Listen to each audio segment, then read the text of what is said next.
ശ്രീ അനിൽ വിളയിൽ, ഹൈക്കോടതിയുടെ ഉത്തരവ് വായിച്ചു നോക്കുമ്പോൾ ഞെട്ടിക്കുന്ന കാര്യങ്ങളാണ് അതിലുള്ളത്. എവിടെയാണ് ശബരിമല ശ്രീകോവിലിൻ്റെ മുഖ്യവാതിൽ, അതായത് അയ്യപ്പന്റെ കവചം, അതെവിടെയാണ് എന്നുള്ള ചോദ്യമാണ്. ഒരു ഉത്തരവും ഇതുവരെ നൽകാൻ കഴിഞ്ഞിട്ടില്ലല്ലോ അന്വേഷണ സംഘത്തിനും. അതിന്മേലുള്ള അന്വേഷണം തുടരുകയുമാണ്. അതെ, ശബരിമലയിലെ എല്ലാം പോയി കഴിഞ്ഞു. ഒരു തരി പൊന്നു പോലും ഇനി ശബരിമലയില് ഈ കാലത്ത് ഉണ്ടോ എന്നുള്ള കാര്യത്തിനെ പറ്റി കൂടി ഒരു ഫോറൻസിക് അന്വേഷണം നടക്കേണ്ട കാലഘട്ടമാണ്. നമുക്കറിയാം, 1 ഗ്രാം തങ്കത്തിൽ പൊതിഞ്ഞ ഒരു കാലഘട്ടമാണ് ഇതെല്ലാം തന്നെ. താങ്കൾ സൂചിപ്പിച്ച ഒരു കാര്യത്തിനെ പറ്റി ഞാനിന്ന് പറഞ്ഞുകൊള്ളട്ടെ.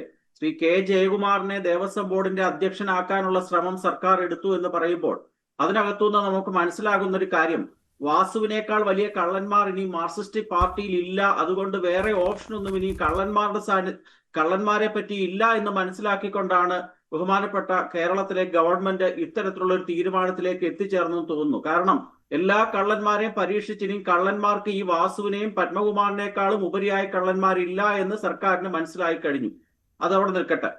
താങ്കൾ ചോദിച്ച ചോദ്യത്തിനെ പറ്റി കൃത്യമായ മറുപടി ബഹുമാനപ്പെട്ട ഹൈക്കോടതി കഴിഞ്ഞ ദിവസം പുറപ്പെടുവിച്ച ആ ഉത്തരവിന്റെ 16-ാമത്തെ പേജിൽ വളരെ വ്യക്തമായി സൂചിപ്പിക്കുന്നുണ്ട്.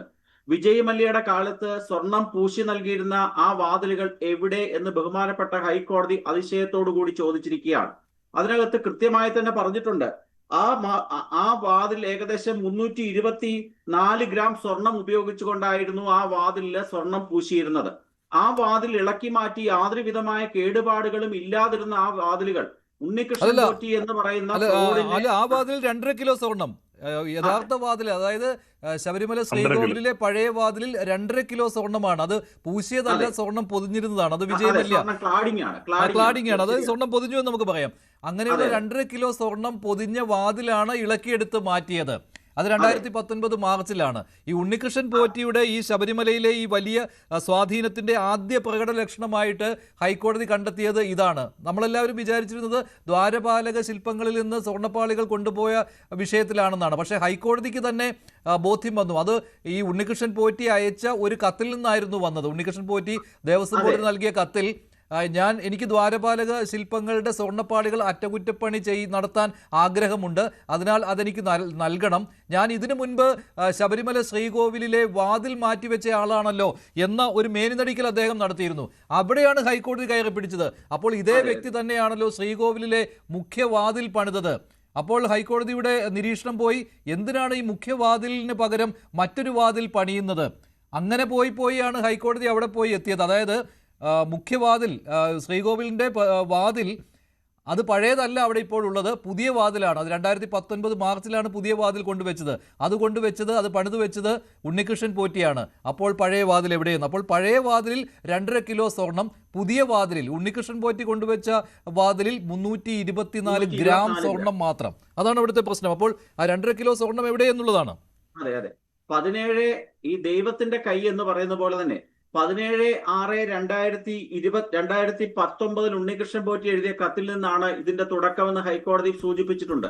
ഹൈക്കോടതി വളരെ വ്യക്തമായി അതിനെപ്പറ്റി സൂക്ഷ്മമായി വിലയിരുത്തിയതിന്റെ അടിസ്ഥാനത്തിൽ 11/3/2019 എഴുതിയൊരു മഹസറുണ്ട്. ആ മഹസറിന്റെ കോപ്പി എന്റെ ലഭ്യമാണ്. ആ മഹസർ അനുസരിച്ചുകൊണ്ടുള്ള കാര്യമാണ് താങ്കൾ ഇപ്പോൾ സൂചിപ്പിച്ചിരിക്കുന്നത്. അത് ഉണ്ണികൃഷ്ണൻ പോറ്റി സ്വർണം പൂശി തിരിച്ചു കൊണ്ടുവന്നതിന് ശേഷം ആ വാതിലുകൾ ശബരിമലയില് ശബരിമലയിൽ ഫിറ്റ് ചെയ്യുന്നതിനോടനുബന്ധിച്ച് തയ്യാറാക്കിയ മഹസറാണ്. ആ മഹസർ തയ്യാറാക്കിയിരിക്കുന്ന ഇപ്പോൾ കേസിൽ പ്രതിയായിട്ട് റിമാൻഡിൽ കഴിയുന്ന ശ്രീ ബി മുരാരി ബാബു ആണ്. ആ മഹസർ സൂചിപ്പിക്കുന്നത് 11/3/2019 എഴുതിയ മഹസറിൽ പറഞ്ഞിരിക്കുന്നത്, ശബരിമല ദേവസ്വത്തിലെ ശ്രീകോവിലിന്റെ പ്രധാന വാതിലിലെ കേടുവന്ന തേക്ക് നിർമ്മിച്ച് സമർപ്പിക്കുന്നതിന് ശ്രീ ഉണ്ണികൃഷ്ണൻ പോറ്റി ബാംഗ്ലൂർ എന്ന ഭക്തന്റെ പൂർണ്ണമായ ചെലവിലും ഉത്തരവാദിത്തത്തിലും ചെയ്യുന്നതിന് അനുവദിച്ച് ദേവസ്വം ബോർഡ് ഓഫീസിലെ ഡാഷിലെ ROC 9097 നമ്പർ ഉത്തരവിനെ തുടർന്ന് 3/3/19 മഹസപ്രകാരം ചെമ്പിൽ സ്വർണം പൂശി തേക്ക് തടിയിൽ തീർത്ത കതകിൽ പൊതിഞ്ഞ് പണി പൂർത്തിയാക്കി ഇന്നേ ദിവസം വൈകുന്നേരം 5 മണിക്ക് ശബരിമല സന്നിധാനത്ത് എത്തിച്ചിട്ടുള്ളതും തുടർന്ന് ശബരിമല ശ്രീകോവിലിന്റെ 2 പാളി കതകുകൾ ഊരി മാറ്റിയ ശേഷം ശ്രീ ഉണ്ണികൃഷ്ണൻ പോറ്റി ബാംഗ്ലൂർ സമർപ്പിച്ച പുതിയ 2 പാളി കതകുകൾ സ്ഥാപിച്ചിട്ടുള്ളതും പഴയ 2 പാളികൾ ദേവസ്വം അഡ്മിനിസ്ട്രേറ്റീവ് ഓഫീസറെ ഏൽപ്പിച്ചിട്ടുള്ളതുമാണെന്നാണ് ഈ 11/3/2019 തയ്യാറാക്കിയ മഹസറിൽ പറയുന്നത്. ആ മഹസറിനെ പറ്റി പഠിക്കുമ്പോൾ തന്നെ രണ്ട് കാര്യങ്ങൾ നമുക്ക് വ്യക്തമായി മനസ്സിലാക്കുന്നുണ്ട്. അതിനകത്ത് പറഞ്ഞിരിക്കുന്നത് എന്താ? ദേവസ്വം ബോർഡ് ഓഫീസിലെ ഡാഷാണ് ഇട്ടിരിക്കുന്നത്, ഏതിലെ ആണെന്നില്ല, ഡാഷിലെ ROC എന്ന ഉത്തരവ് പ്രകാരം ഉണ്ണികൃഷ്ണൻ പോറ്റി കൊണ്ടുപോയി പുനർനിർമ്മിച്ചു കൊണ്ടുവന്നിരിക്കുന്ന കഥകൾ ഇന്നേ ദിവസം അവിടെ ഫിറ്റ് ചെയ്യുന്നെന്നും അതിന്റെ പഴയ കഥകൾ ഇളക്കി ഞങ്ങൾ മാറ്റി അഡ്മിനിസ്ട്രേറ്റീവ് ഓഫീസറെ ഏൽപ്പിക്കുന്നു. അഡ്മിനിസ്ട്രേറ്റീവ് ഓഫീസർ ശ്രീ മുരാരി ബാബു ആണ്. അന്നത്തെ എക്സിക്യൂട്ടീവ് ഓഫീസർ സുധീഷ് കുമാർ തയ്യാറാക്കിയ മഹസർ നോക്കുമ്പോൾ അതിനകത്ത് സാക്ഷിയായി ഒപ്പിട്ടിരിക്കുന്ന ആരൊക്കെയാണെന്ന് നോക്കണം. ഗവൺമെന്റ് ദേവസ്വം ബോർഡിന്റെ സ്മിത്ത് ഒപ്പിട്ടിട്ടില്ല, തിരുവാഭരണ കമ്മീഷൻ ഒപ്പിട്ടിട്ടില്ല, തന്ത്രി ഒപ്പിട്ടിട്ടില്ല. ആകെ ഒപ്പിട്ടിരിക്കുന്ന വ്യക്തികൾ S Jayakumar watcher, VN Vasudevan Namboothiri മേൽശാന്തി, R ശങ്കരനാരായണൻ, HA ശബരിമല. ഈ മൂന്ന് വ്യക്തികൾ എന്ന് വെച്ചാൽ കൃത്യമായി ശബരിമലയിലെ നിർമ്മാണ പ്രവർത്തനങ്ങളുടെ പ്രധാനപ്പെട്ട ഇത്തരത്തിൽ സ്വർണം ഉൾപ്പെടെയുള്ള ലോഹങ്ങളുമായി ബന്ധപ്പെട്ട നിർമ്മാണ പ്രവർത്തനങ്ങൾ ചെയ്യുമ്പോൾ തിരുവാഭരണം കമ്മീഷനും ദേവസ്വത്തിന്റെ സ്മിത്തും കൃത്യമായിട്ട് അത് സാക്ഷിയാവേണ്ടതാണ്. ഇളക്കി മാറ്റിയ കഥകിൽ എത്ര ഗ്രാം സ്വർണം ഉണ്ടായിരുന്നു എന്നോ അല്ലെങ്കിൽ ഏതു സ്വഭാവത്തിലുള്ള സ്വർണമാണെന്നോ ഈ മഹസറിൽ സൂചിപ്പിച്ചിട്ടില്ല.